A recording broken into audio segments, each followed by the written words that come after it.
Hello, everybody, and welcome. Today is all about the foundations of marketing. I know for a lot of us as massage therapists, marketing isn't necessarily what we signed up for in this profession, but it is so valuable for us to learn and just to help us help more people. So today we'll cover what marketing actually involves and how to do it effectively, sustainably, without burning out, and of course, without feeling awkward or salesy. And then, of course, just a quick shout out to ClinicSense for helping us host these events. For those of you who are not familiar with ClinicSense but are curious about it, as a practice management software, their goal is simple, and that is to help you spend less time on admin and more time doing what you love, which is working with your clients. You can think of ClinicSense as your silent business partner. It offers tools for better online booking, charting, financial health, and of course, client communication. One of their most popular features, I think, that people rave about is the communication tools, letting people know about your availability, the email newsletters, the marketing tools are really stellar. So of course you get all of this in one place. But beyond providing software, we also love to bring you resources to help you and your business grow. And we are lucky enough to partner with leaders in the space like Michael today to bring you events like this. So on to the task at hand. I am so happy to welcome back Michael. He's a massage therapist, business owner, and business coach. Like I said, he's shared some really great business insights and strategies from his own success in a previous event. So yeah, I'm excited we get to talk to him about marketing today. Welcome, Michael. Thank you for joining us. Why don't you tell us a little bit about yourself and your thoughts on marketing? Yeah, thank you so much, Nicole. I really got to get a better picture. Really got to put up there a new updated one. Yeah, how you doing? I've been a massage therapist since 2006, and through that time, I have developed, I think, a love for marketing. Right? It's something that I've realized through this process that it is a non-negotiable if you're going to have your own business, and I've done so many different marketing tactics, strategies, growing my own clientele, growing other people's clientele, helping them develop their own tactics and strategies as well. And like I said, it's just something that's non-negotiable through this process. And I'm really excited to get into it. I've used it to help me develop my business up to 6 therapists at one point, over 400,000 in revenue for that business. And I'm really excited to get into it. Awesome. Well, let's get into it. Let's start from the beginning with the word marketing. I know people hear the word marketing and it feels a bit overwhelming, a bit daunting. What is marketing? Is that sales? Shall we start with what marketing actually means in super layman's terms? Yeah, to me, marketing really gets into, ultimately, when we break it down simply, is building trust in the customer's mind that you are the solution to their problem, right? If I can break it down in its most simple form, that would be it, right? It's ultimately, it's getting known. We want to keep getting known, right? We want to ultimately, everything we do should be leading to building trust. And then in the marketing process, we're going to invite them to buy, right? So that's kind of the 4-step framework that I take people through.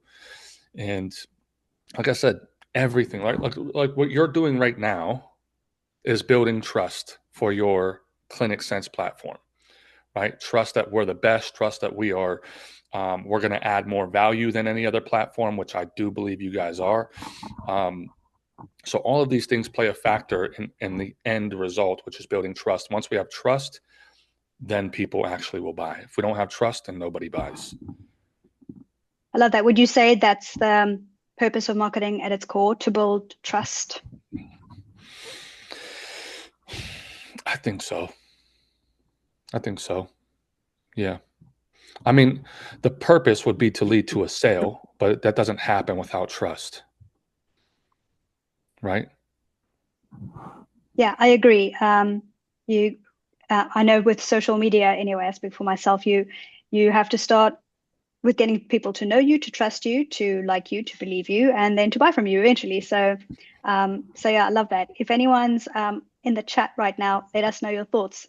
What has your experience been with marketing so far? Like I said, feel free to drop your thoughts in there. Okay, so the next thing with marketing, I mean, if we wrap our head around the fact that it's not sales, we're trying to connect with people, we're trying to build their trust. How can you do that without feeling like you're salesy, without feeling like you're a salesperson, without feeling like I'm just telling people about my business, but with the end goal of selling? How do you cross that mindset bridge? I think that really starts with developing a solid target market. Because if you don't have a target market, then you're really just kind of out there marketing to everybody. And that can feel more salesy, right? That's going to feel a lot more like I'm a salesperson just trying to get anybody in. Now, it works. It's effective. It's a lot more effort. It's a lot more hustle out there um, to do that type of stuff without a strategy. Once you have a strategy, though, then you can start speaking to people's issues very specifically. And then it can feel a lot less salesy, like you talked about, right? And then the words that you need to use, like you asked, find the right words to talk about their business. The words that you need to use to attract that person start becoming a lot more clear, right? The types of content that you put out there becomes a lot more clear when we develop a solid target market. Would you say your target market is, how do you define your target market? Is that strictly on the treatments you're doing, or is it bigger than that for you? Oh man, there's many ways, right?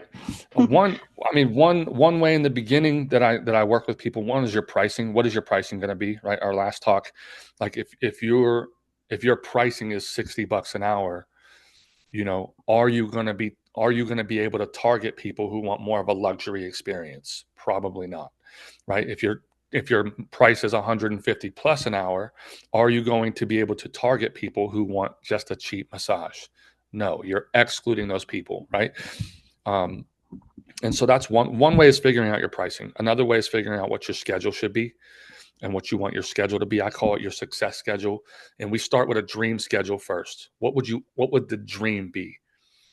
It's usually not realistic, but it's a good starting place. Then it's like, okay, when you factor in life, what does your schedule actually need to be? Like my dream schedule would be to work uh, Tuesday, Wednesday, Thursday, Friday, 9 to 5. But I got 4 kids and a wife, right? And she works as well. And so for a while, I had to work Friday, Saturday, Sunday, Monday, and be off Tuesday, Wednesday, Thursday so I could be with my kids because she had to go to work, right?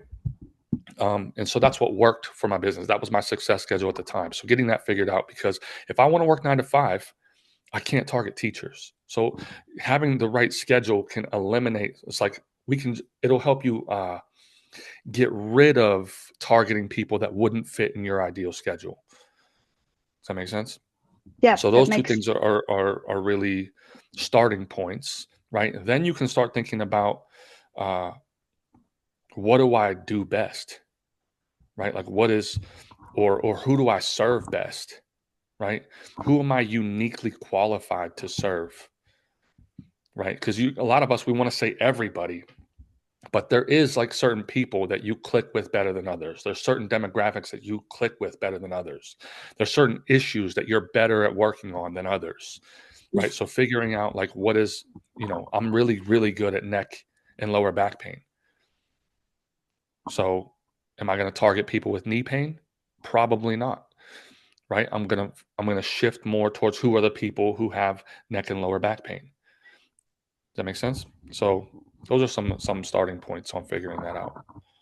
Perfect. You touched on using the right words. I think this kind of maybe goes hand in hand quite nicely with figuring out who you want to speak to, and then maybe knowing which words to use comes a bit more naturally. Trying to find the words that feel authentic, that feel like that audience wants to hear.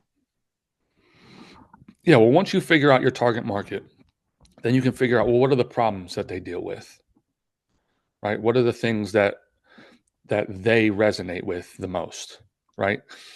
Um, if you are targeting teachers, you might like, what are their problems? What are their issues? Is it stress? Is it back pain? Like, what is it? Right? Then you can start, when you in your marketing, you can call out those issues. Are you dealing with X? Right? Are you dealing with stress? Are you dealing with upper back pain from working out? If people who are working out are your target, calling out those issues. And the reason I like doing that versus like calling out people who work out regularly is because I'm going to speak specifically to their issues, but then other people, this is where it comes in. Like a lot of people don't want to niche down or narrow down their target market because they're afraid they're going to alienate people. But what's going to happen is when I speak to their issues specifically, other people, even though they might not be fitness enthusiasts or teachers, will resonate with those issues and still want to come. Right. So if there's somebody like a business person who's targeting real estate agents, I'm not a real estate agent, but I still might like the messaging of what they're about to teach this person, and I still might jump on the training or the coaching or go to the seminar because business knowledge transfers fairly easily to different markets, even though I'm not that specific target market. Yeah. Cool. We got our message from Yvonne in regards to targeting. I have a hard time with clients wanting me on weekends. My ideal schedule does not include weekends. How do you still market yourself to those people, or you're just going to be okay with losing them? Great question. Thank you. Yeah, I think you're either going to pick up the shift because you need the money, which is okay. But if that's not your ideal client, you're going to just simply suggest that they go to another day. I'm off on Saturday, Sunday. I'm here. Here's my schedule. Would any of those times work for you? Oh, well, no, they don't work for me. Well, then I can't help you. Right. So you could set a firm boundary so that you don't build up on those days. But it really, like, this is where coaching comes in. It kind of depends on your financial situation and how, like, can I afford at the moment to lose that person? I understand if you can't. Then maybe you do it and then you try to get them hooked on the massage and then try to get them in a different day. I'll do Saturday one time, but going forward, I'm off on Saturdays. And I've done stuff like that. It's like, if they really like the massage, a lot of times they'll figure it out. Yeah. Awesome. Hope that answered your question, Yvonne. Thank you for bringing it up. I guess we touched on this a little bit, talking about, and it links into this question, finding your ideal client. I feel like often when we have these talks, it all comes back to knowing your schedule and understanding your numbers. I know we talk about that all the time. We spoke about it last time too, but understanding, because it all comes down to how much you want to earn and how you're going to make the life you want, get the business that you're building, your dream business to build your dream life. How important would you say it is to understand your numbers, understand your schedule in order to be able to market successfully? I think it's crucial. Otherwise, you're going to be, you're just going to be running around like a chicken with your head cut off. You're going to be overwhelmed. You're going to be doing, like, if you don't have things narrowed down like that, then everything's a good idea, right? Every place that is possible for you to market is a good idea. But when you have things narrowed down, then things become clear, right? The pathway becomes clear. Action becomes easier, right? And so all of those things aid in you becoming more clear, having your prices right, having your ideal client, having, like, what work am I best at, getting clear on that. What problems am I best at solving? What personalities of people do I really like? For me, one of the things I narrowed down in my targeting is, well, look, and here's a tip. A lot of us want to work with people like us, like ourselves, right? So people who work out, and I want to work with high achievers, and I really enjoy working with parents. I'm a parent. I got 4 kids, right? I know their issues better than most, right? I have their issues. So it's like very easy for me to speak from a place of passion about what they are dealing with in their life, right? So that would be a tip for narrowing things down. Does that influence the platforms you choose? Because there's so much out there. There's emailing, social media, networking, going to events, Google Business. Like, where do you start if you're going to start somewhere? Yeah, the common idea in marketing is that you want to be everywhere all the time, right? Like, omnipresence is best. And that's true, I think, but like you have to get there, right? Like, for massage therapists, especially solo providers, you don't need to be everywhere, right? and nor do you have the time or the money to be everywhere, right? So yes, the target market would influence which platform you use. Am I going to use TikTok? Am I going to use Instagram? Am I going to use Facebook? The age demographic would influence what you're doing. The types of jobs that they do might influence what platform you're on, right?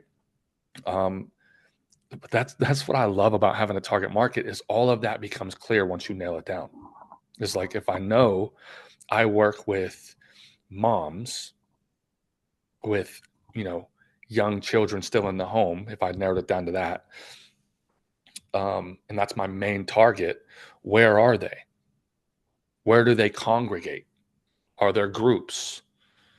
Right? Is it Facebook groups? Is it Instagram? What influencers do I need to work with? Are there other people? Like, what are my marketing referral partners? All of that becomes clear once we nail down the target market, and it makes marketing so simple.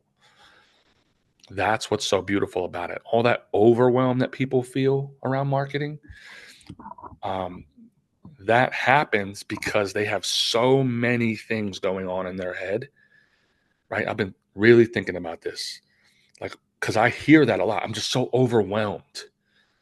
It's because, again, because you're not narrowed down enough to have clarity, right? You just have every idea you've seen online, everything that, every post that maybe I've made in a group, or somebody else has talked about what's worked for them. There's like 100 different things that you should do, and you get overwhelmed and end up doing nothing. So when we have just a little bit of clarity, that path becomes clear, action becomes so simple. What platforms we use becomes so simple. Does it Yeah. also simplify the type of content for you? We had a little community discussion the other day about social media, and where do you even start? Like, what kind of content are we doing? What if you're starting from from the very beginning? Am I doing reels? Am I doing what the services I do? Yeah. What's your recommendation? Does that influence the type of content you do? Yeah, 100%. It will influence the type of content you do. It'll influence the content inside of your marketing, inside of your posts and everything like that. Like, for example, I'm coaching a therapist right now, and we narrowed down her target market to bodybuilders and just people who are really into physical fitness, right? She does ashiatsu. Her work is typically deeper, right? And so my advice to her is, well, we're not going to have grandmas on your table, right? So in her content, I'm like, you need to have bodybuilder looking people in your content, because we want people to see themselves in your marketing. We want them to see themselves on that table in their mind, right? So when she's doing demo content, meaning demonstrating the work that she does in the areas that she works on best, we have to have those type of things in mind, right? Secondly, we're not going to be showing fluffy, light, feathery relaxation massages. We're going to be showing us digging in, because we want to attract people who want that type of work, right? But what do I see in her marketing? She's got a lady in a bathtub with flowers floating on top of it. And I message her. I'm like, what is this? We just talked about this. Who are you attracting? Are you attracting bodybuilders from that post? No, right? You're marketing massage. I'm like, this is better than nothing, right? I'll take it. Something is better than nothing. But if you want to attract your ideal client, these type of posts need to stop. We had a good laugh about it. I'm like, this Yes, I is can imagine. so far off. This is so far off from like what you're trying to target. I'm like, you can't do these general fluffy relaxation, like stress relief. I'm like, that's not what we're attracting. We're attracting bodybuilders, you know? And woman in bathtub with flowers is not the one. I can see how she got there. We don't know where to start. Okay, this is a photo that I know people know of massage, but you're so right. You got to target the people that you want on your table. That's awesome advice. But that's the Ha clarity, right? It shows us what to do, and it shows us what mm, not to do. Both are important. Knowing what not to do is also, like, that helps us avoid overwhelm as well. Because again, then it's just any idea is a good idea, and it's not necessarily true if you want to grow a business that you love. Do Go you ahead, sorry. find certain types of content are more effective, or do you think it's very business-based, very client-based? Should we be doing more videos? Should we be doing more posts? Yeah, I think what I see a lot of people doing is like infographic type stuff. Hmm. I could be wrong. I don't think that's very effective. Again, it's something, it's better than nothing. Um, and maybe if it's the right infographic, it'll work. But I see a lot of general, like that's all they're doing. I think we got to mix it up, right? We do need video, we do need pictures, we need stories, we need testimonial, even just screenshots of text messages of people praising your massage and how they feel afterwards, you know. And I would have a good mix, but video content is king at the moment. Again, I even like where I start people was demo content, just showing your work and showing your best work, right? And when we think of demo content, I want it to look like it feels amazing, right? I want people to have an experience. I don't want to just show my work. I want people to have an experience while they're watching my video. I want them saying to themselves, "Oh my gosh, that looks like it would solve my problem. That's the spot that's been bothering me. That looks like it would help." That has been probably some of my most successful content. Like when I'm putting in I put demo content in Facebook ads and stuff like that. That's what I'm hearing the most. I'm like, why did you book with me from the content? Well, the area you worked on is where I'm hurting, and your massage looked like it would solve the problem. Cool. I love it. I think that would work on me, to be honest. So I think if you It can think if it's works. going to work on yourself, then it might work for the people you're targeting too. Yeah. Megan made a comment that in Canada, we've got another response that it might be based on province, but they can't do testimonial posting in some areas in Canada. Um, I'm confused at why they wouldn't be able to. If somebody's leaving a review on Google, that you couldn't screenshot that and share it. It's public already. So I'm not, I don't know the laws up there, but you can also tell stories about people's success. In my opinion, stories is one of the most effective things that you can do because it's bragging without bragging. And it puts people in the story. They can see themselves in that story. So even if you can't share the testimonial, you could tell the story about the success you had with a client, right? Not just telling, not just saying like, oh, my client had lower back pain and now they don't have any more back pain.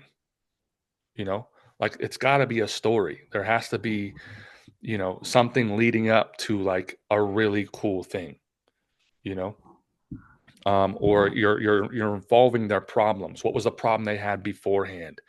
What was a realization they came to before, and then they booked, and then what was the outcome of that, and then the result afterwards. I like that. People love a story. People are invested in your story and other people's success stories too. I know there's a trend Stories on. are, yeah, sorry. No, go Stories are for it. never going to go out of style. Hmm.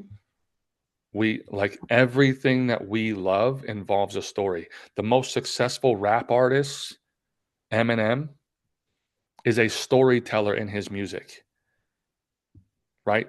And Michael Jackson told stories in his music. The people who are usually at the highest level when it comes to like speaking or storytelling, or I'm sorry, speaking of any kind. Look at Dave Chappelle, storyteller, right? But Kevin Hart, storyteller, not just jokes, telling stories.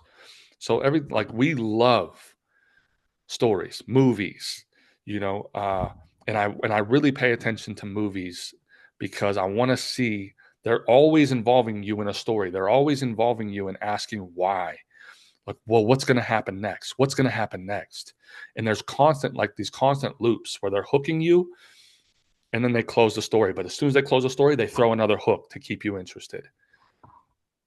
And you're always wondering, well, who is it? What's happening? Why is this person saying this thing to them? Why are they angry? I gotta stick around to figure out why this person's so mad at this person.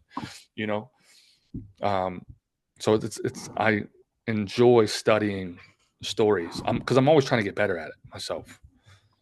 Yeah, people become invested in your story. I think that's why it was also effective to keep people updated about what's going on in your business, not necessarily what's going on in your personal life, but like, you've got some new treatment, you've got a new bed, you've got new things. Updating people on what you're up to professionally is your story. Would you agree? How do you apply this to a massage therapist and their business in storytelling?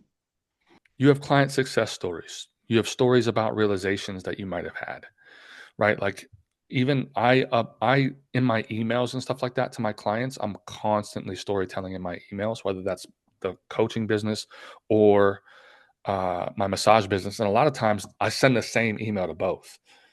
I might just change the hook at the end because it's just lessons that I'm learning, about life a lot of times. For instance, one of the emails I sent to coaching and to my massage clients is just the realization I had with my son, um, about getting things done that I said I'm going to do. Right. And my son, we were supposed to go to the gym in the morning. He's like, "Can you wake me up at 5?" I'm like, "Yeah." He's 14. I think he was like 12 at the time. I'm like, "Yeah, I'll wake you up." I go in his room. I wake him up and he's like, "Dad, can we just skip today?" And I thought for a moment because I was going to let him skip. I was like, maybe I should. It's early. And then I was like, no, I have to be that person for you. Right. Because I never had it. Right. And so I woke, I was like, look, I can't let you skip today. I will never allow you to not do the thing that you say you're going to do. I'm like, I didn't have that from a parent when I was growing up. So I've had to be that person for myself and it's not easy. Right. And so like that was the lesson I told in the email. Um, that we have to be that for ourselves most of the time if we want to have success in life, or we want to go to the gym, or we want to accomplish our goals. We either need to get an accountability partner, or we have to be that accountability partner for ourselves, and force ourselves to stick to our own word. So that's one example of how I use storytelling in my marketing. you know um, I don't remember what I led that to be honest, but there That's fine. was there was there was There was a something. point there. Sometimes it's not. Sometimes it's just adding value and I'm not asking for anything. I'm just sharing insight Yeah. and I'm just building relationship and I'm just, investing in the relationship. That's it. Yeah. Right? Like what you're doing right now is not selling. It is marketing, but you're just investing in the relationship. Right? You're just adding value. And that is crucial in my opinion for long-term success, because business is all about relationship. Right? If all you're ever doing is asking for things, that's not a good relationship. Like it's a give and take. I want to, like, Gary Vee talks about give, give, give, and then ask. He has a book called Jab, Jab, Jab, Right Hook, where that's what it means is give, give, give, and then ask for something. Give, give, give, ask. Like 75 to 80% of the things you do in marketing should be giving. Hmm. But what I see again from most people starting out is most of their marketing is asking for, "Hey, I have an opening. Hey, check out my massage. Look how awesome I am." And that feels really salesy. If you want to go back to the salesy thing, if you don't want to be salesy, then don't be salesy. Just give value. Meaning, I don't want anything in return for this. I just want like help people solve their own problems is one of the best strategies that I think is out there. I love it. It's also so applicable for massage therapists or any practitioner, really. We're helping people. So if you can show that you can, or if you're helping them beyond the table, people really appreciate that. And that's a value add beyond what you're doing. So just build, like we said, build that trust and builds that relationship. Yeah, and with that strategy, it's like if I just show people how to solve their own problem, it shows that I know what I'm talking about. So Hmm. again, without selling, it shows them that I'm an expert at what I do. Right? If I'm helping you solve your own problem. Now the good thing is that most people don't want to do things themselves. right? So there's things that like, I usually equate this to like handyman type stuff around my house. I don't want to do this stuff. My hands are super soft. I don't like touching tools. Although when I do, I feel like a man, which I like, but I prefer not to. And so I'll go on YouTube and I'll look things up to see how difficult it is. And I'm like, okay, that's too hard. Then I'm going to go hire somebody else to do it. Now, if that video that I saw is a local Mm. person, then I'm probably going to hire them because they just showed me and demonstrated knowledge on how to do it. So they've built trust in my mind. If they're not, then I'm not going to hire them for a local thing. But, you know, And okay, so where do we find the time? If we're starting out, how much time do you think people should dedicate to their marketing? Um, how do you find the time? Do you schedule it out? Hold on. Before we answer that one, we do have a question from John. Hey, John, welcome back. Okay, the question on the subject of giving. What are your views on free tasters or free events to build your local visibility and to establish yourself? Oh, I lost it. Someone with a good personality within your community. good personality. I don't know that that's my top priority, Good although I vibes. do have a pretty. I usually tell clients, I'm like, you might find a better massage, you might, but you're never going to find somebody as cool as me. So good luck out there.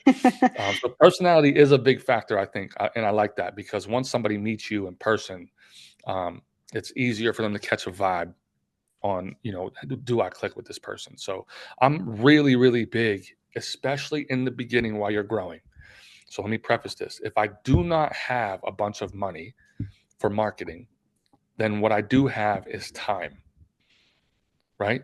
And so I'm going to use that time, all of it, any hour that I'm not booked, to market my business, right? Now you might, and I wish because I have a rental suite and I have renters. I wish they would not leave when they're not booked.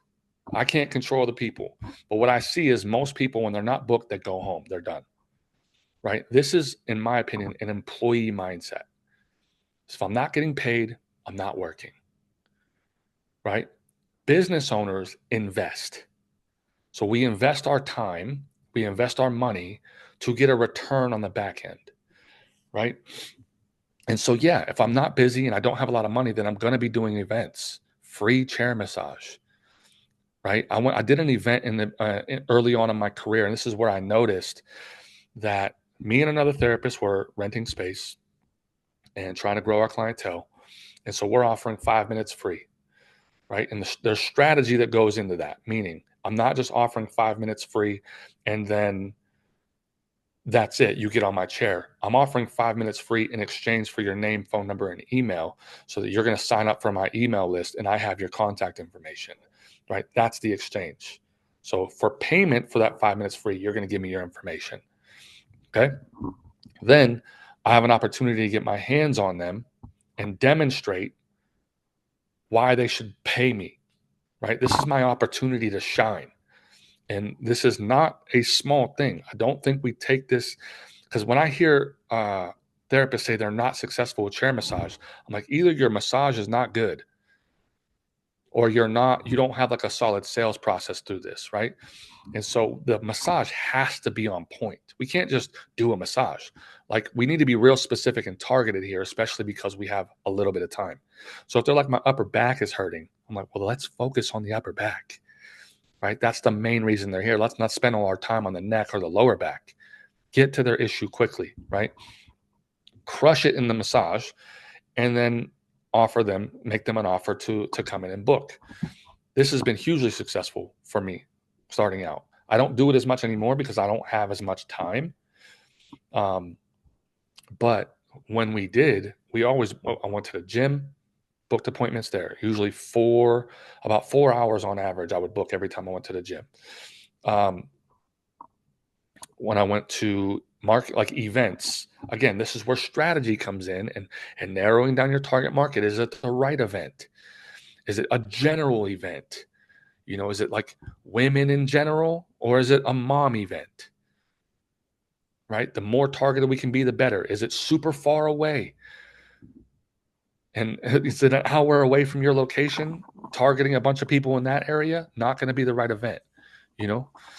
So there has to be some strategy involved in that. But absolutely, if I can get my hands on you, especially the more experienced I am, first off, you're gonna love my massage, and then I'm gonna book you. Okay, we got Stacy. So true personality is huge. Recently, I had a woman contact me who I had met 6 years ago and wanted to get in for a massage. I'm not taking new clients at the location, but I was so touched by what she had to say about how comfortable she felt with me. Later, she said she remembered that I gave some folks smoothies and appreciated the thoughtfulness. Nice. I didn't remember that at all, but I felt so seen as a person, not just as a body worker. Another client reached out and asked if I wanted to go for a coffee to catch up since maternity leave. I told her that I'm back and I can't, but I appreciated that. Again, being seen, not just for my work, but as a person. So cool. Love that. I love that she was like handing out smoothies and doing other things besides just like trying to market her own services. I'm huge on, uh, I would say, on hospitality, especially like after reading the book Unreasonable Hospitality. Like I really like gifting Mm, and like being very like creating as many one size fits one moments in my business as I can. Um, and that might look like so like good customer service is like the bare minimum, right? You have to have good customer service in business. Hospitality it answers the question, does this thing that I'm about to do make this person feel like an individual or not? Right? So sending a thank you card with like a $5 Starbucks card is good customer service. Sending a thank you card with a gift card from the client's favorite restaurant that they mentioned is hospitality, right? So that's kind of how I differentiate those things. Anyway, that just made me think of that. yeah, that's great. We have another message from Katya about community building, and I was going to bring that up as well, about how you approach networking, community building outside of going to events or just doing your chair massage. Yeah. So anytime I'm networking, my main thing that I'm doing there is I'm trying to add value. I'm not here to get anything. I am here to who are the connections that I can make. So there's a couple things. Number one, who are the connections I can make that would help my clients? Right. So I like to connect with other service providers like plumbers, uh, insurance people, real estate agents. What are the other services that my clients might need that I can make a really good connection? I am not somebody who refers people easily. It takes a lot of trust for me to refer you. So it does take some time and I need to see some results because if when I was working with a handyman and he did good work for me. He always showed up. And then I referred him to one of my clients. And then her review of him is the opposite. Oh He's not no. showing up. I'm like, dude, I'll never refer you again. Right. Hmm. But I'm always looking for trusted referrals when I'm networking. Um, is there anybody that I can help? Right. I want to learn more about their business, because again, that helps both people. I want to help my clients and then I get to help the person that I referred as well. Right. So that's my first objective. My second objective when I'm networking is looking at who are my marketing referral partners.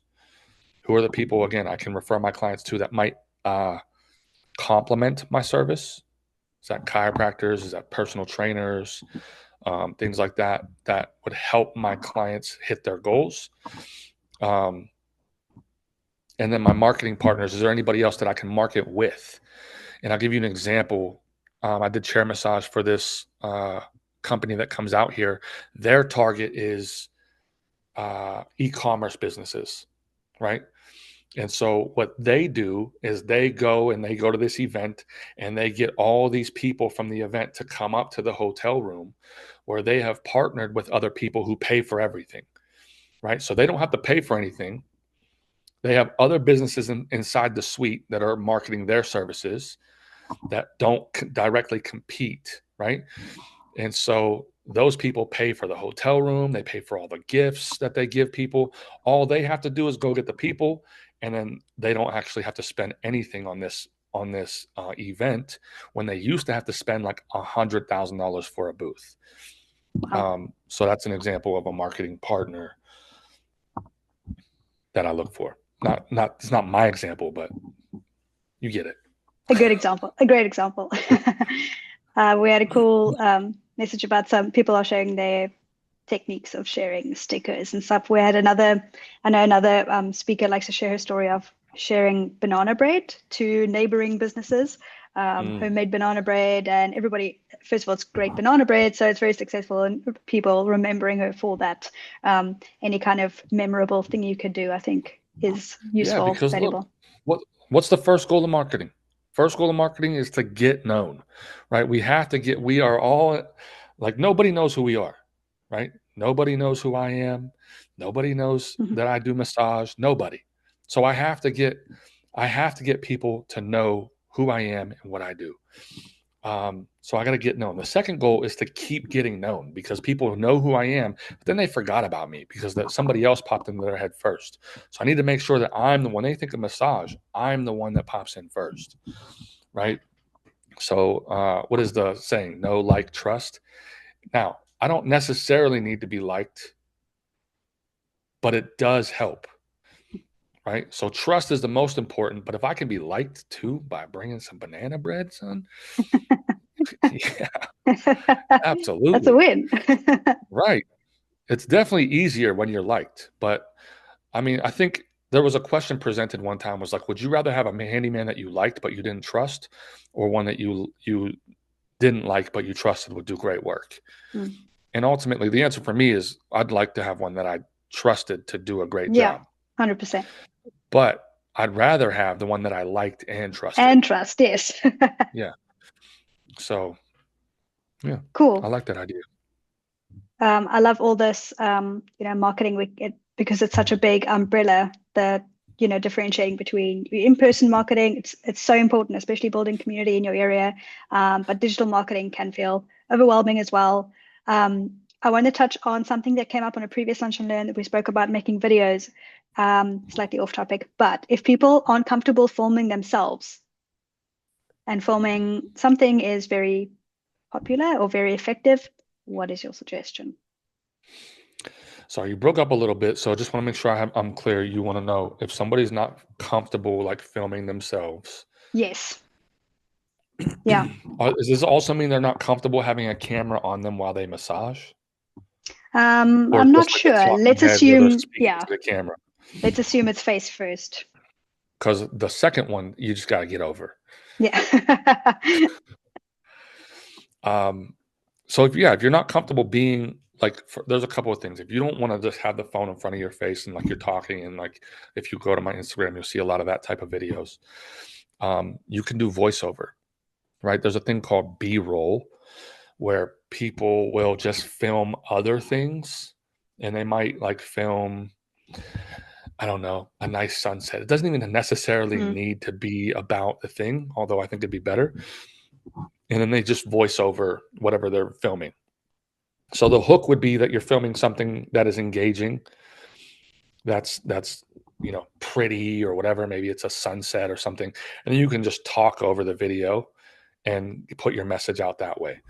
Or you can film your massage and then talk, like do voiceover over the video, so you don't actually have to be looking at the camera. Another technique that I used in the beginning a lot was I would have the phone set up, but then I would pretend I was talking to somebody oh, behind yes. the camera. Yeah. Because like things like this, like me and you just talking, I don't have things scripted right now, and it's like less pressure, it's more conversational, and it honestly, most of the time for me, comes off with better tone, better enthusiasm than if I just have a camera and I'm looking directly at the camera. Hmm. So I would just set it up kind of off to the side, and I would just stare right past the camera, pretending I was talking to somebody. And I would ask myself, or I would have questions that I would answer like I was talking to you. So that helped a lot because it just came off more natural. Um, I don't think you necessarily, yeah, that's what I would do. I would do demo content and then I would do voiceover, or you could do demo content, and then instead of talking, you can just put what you want to say in the caption or below the video. You don't have to be on. There's all of it works. All of it. Whatever thing you choose works. You just have to do it, and you have to do it consistently. So it doesn't matter. I used to think it mattered. It doesn't matter. Just writing blogs works. Like, it all works. You just have to choose what you'll do and do it consistently. Consistency does win. I've come to realize that as well. It doesn't have to be perfect. It just has to be out there. anything authentic is better than nothing. How do you stay consistent? The best way to stay consistent would be to time block. Again, going back to the schedule and setting up your success schedule. You asked me earlier, and I think we got off topic, like, how much time should we be spending on marketing? Like 80% of your time outside of the massage room. Wow. In my opinion, when you're growing. Now, like, I'm busier now. I don't have to spend that much time on marketing. I have ads running. Like, if I don't do anything for a week, nothing changes. Right. But in the beginning, when you're growing and you don't have like paid marketing happening for you in the background constantly, then if you stop marketing, it all falls apart. And so while you don't have those things, if you don't have ads, Facebook ads, Google ads, wherever you're running your paid marketing, then you got to be consistent. It's like 80% of the time. So where do you find the time? Anywhere that you can. Right. So if that's in the morning, you have to wake up an hour earlier so that you can edit video, then that's what you got to do. Again, setting your schedule up. Ideally, I think for most massage therapists, it's not more than 4 days a week.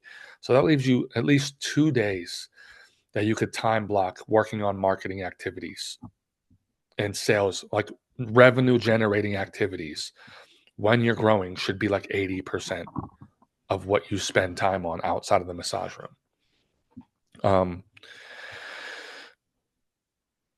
I would say at least 2 hours a day. At least. You're editing, you're posting. Let me be more specific. Editing is not a revenue generating activity. Posting the video is a revenue generating. Editing is getting ready to do a revenue generating activity.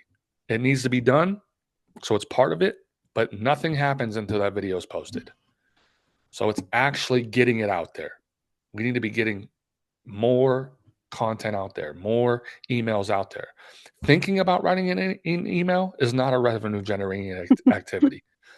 Writing the email and clicking send becomes a revenue generating activity, right? And so we have to deliver the actual marketing material.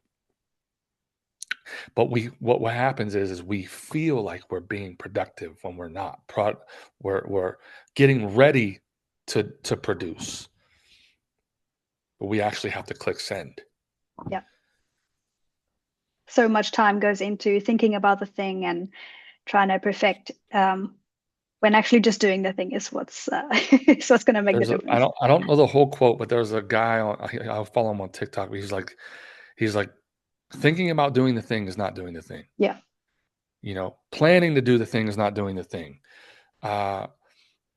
Not Talking wanting about to doing do the thing. Talking about doing the thing is not doing the thing. The only thing that's doing the thing is doing the thing. Yes. Right? And for the therapists that are afraid, there's a lot of fear about being out there you're not going to, in my opinion, you're not going to get over the fear before you do the thing. Like, you're not going to get rid of this fear of being seen, or people making fun of the way you look, or whatever, you not liking the way your voice sounds on camera, or whatever the reason is you're not making content. You're not going to get over that before you do it, right? This is where I believe fake it till you make it comes in. Fake it till you make it, a lot of people think is like, let me pretend that I'm rich so that I get rich. That's not where I think fake it till you make it is the best. I think that's like scammy. That's scamming people. Fake it till you make it is like, let me fake confidence until I have it. Let me fake like I'm okay on camera until I actually am. Right? And so it's just that's where like things like mirror work might come in. Is like your voice sounds fine, like positive talk, Yeah. whatever you need to do to pump yourself up. That's fake it till you make it. Like, I don't actually have these feelings. Let me artificially try to implant them there, or let me take action anyways, even though I don't feel confident, and then the confidence will follow. But we're not going to have the belief before the action. The belief follows action. People watch this and forget everything you said and take one piece of information with them. What would you say that is? Pick a target market, Mm-hmm. find something you'll do consistently, and then just do it. Nice. Add the Nike swoosh, just do it. All Yeah. right. Thank you so much for all of your wisdom, shared experience. We appreciate you. Where can people find you if they would like to learn more about you and what you do and maybe creep on your content? Creep. You can find coaching material on TikTok at Michael Ortiz Jr. or on Instagram at Michael Ortiz Jr. If you want to see some of my massage business content, you can follow me on Instagram at Massage Customs 2.0 on Instagram. I had to do the 2.0 because my account got hacked, so I had to start over. I was wondering about that. I remember when that happened. Yeah, that was annoying. I was actually texting the hackers because they're trying to extort me for money. Oh And no. What? I was like, they're like, yeah, well, give me $1,000 and I'll give you your account back. I was like, look, I don't have $1,000. I did, but I'm like, I don't have $1,000, man. Please just give me my account back. And then they're like, give us $1,000. I'm like, look, how about this? I'm like, how about I send you feet pics, and then you can sell those for Sell money. those. Yeah, and then you'll give me my. I'm like, hold on, I'll send you pictures right now. I went This online and is found like this marketing, really, everybody. yeah. I went and found some really ugly feet and sent them like, you could sell these for money. And they're like, I was like, I'll give you $5. They ultimately blocked me, but That's hilarious. I'm not Well, giving I you guess nothing. you've made it with your marketing if people are holding in ransom. I think it's a good sign. Well, it made me Take it as mad a because compliment. I had spent so many years trying to get to like 1,000 followers on Yeah. Instagram there, and then like I just hit it, and then they take Oh, my account, oh like, and I was no. getting so much business from that account too. Oh, Like, oh well, bummer. I Well, just you've start made over. a second one out very well. So well It's done. happened faster the second time, so that's good. Yeah, you learned the things. Alrighty, shall we wrap up? Thank you so much again. We'll see you all in the community. Everybody, Michael is in the community if you want to reach him directly. Otherwise, we'll see you next time. And thank you so much again. Thank you. Thank Absolutely you. my pleasure. Alrighty, bye. Bye.